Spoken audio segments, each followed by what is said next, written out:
Here's an enjoyable and simple approach to some of the greatest literature ever written, the plays of William Shakespeare.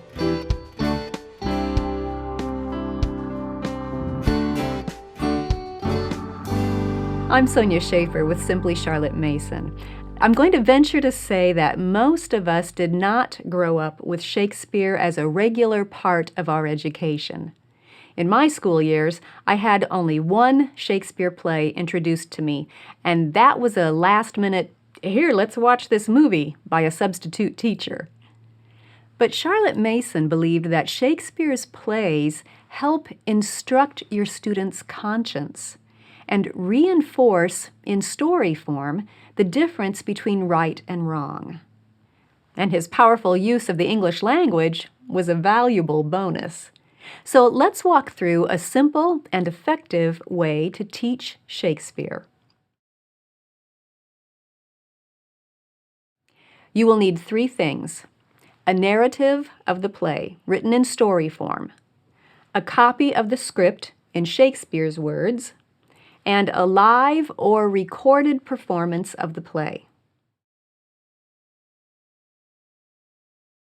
For each play you want to study, go through 3 steps. And let me just tell you, this is the same process that is used in our Shakespeare in 3 Steps guides.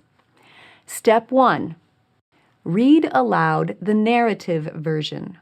The story form presentation will help your students get familiar with the plot and the characters, just as they do with other living books that you read to them. Step 2, now that your students have the story framework in mind, go to Shakespeare's words. Walk through the script in short sections. You can assign different people to read characters' lines, or, this is my favorite, listen to a dramatized recording of the section and follow along in the script.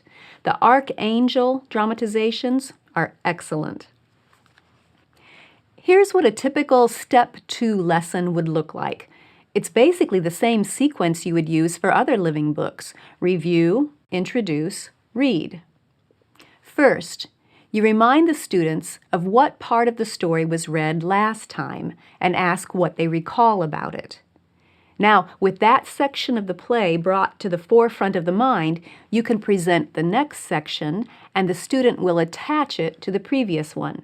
So do that quick review first. Next, introduce the section for today. Give a brief overview of what is coming up in this section and go over any key words that will be helpful for understanding it. You may want to highlight a couple of Shakespeare's lines that are especially interesting or well-known in that day's section. Then, read or listen to that section. Happily, Shakespeare's plays are divided into acts and scenes, which can make great natural sections.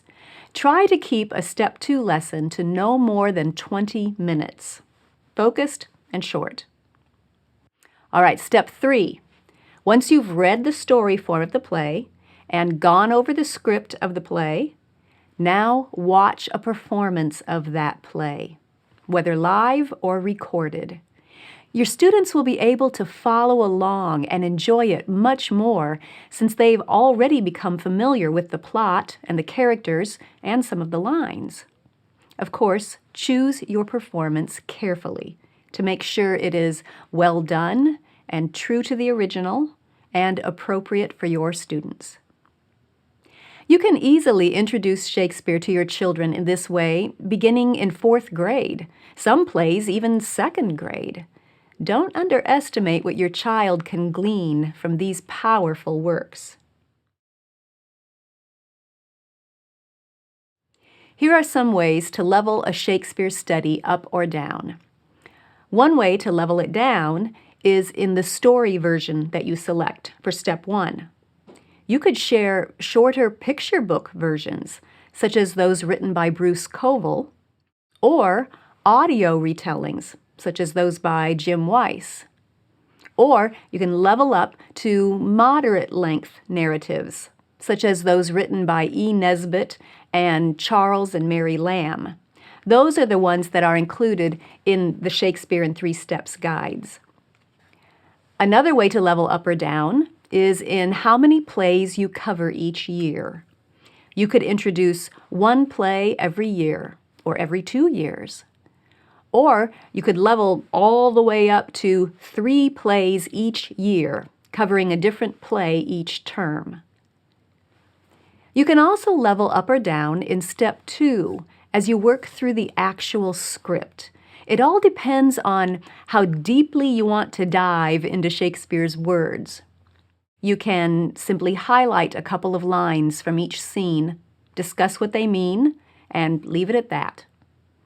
Or you can highlight several lines in each scene and spend more time discussing and narrating them. You can assign some lines to be memorized, or you can level up again by selecting an entire scene to memorize and present, either as a recitation or as a performance with various actors. And of course, you can level up again by putting on a presentation of the whole play yourselves. It's up to you how much you want to level up or down. Just keep in mind the 3-step process. Read the story, hear the script, watch the play. And your students and you will enjoy some of the greatest literature ever written, Shakespeare's plays.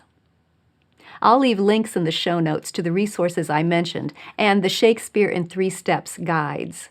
Those guides make the 3-step process easy. Plus, they give you a heads up on any lines that you might want to skip, and several candid reviews of video recordings of each play to help you choose the performance that will fit your family best. And you can get the Archangel audio dramatization along with each one. Thanks for joining me. I'll see you next time.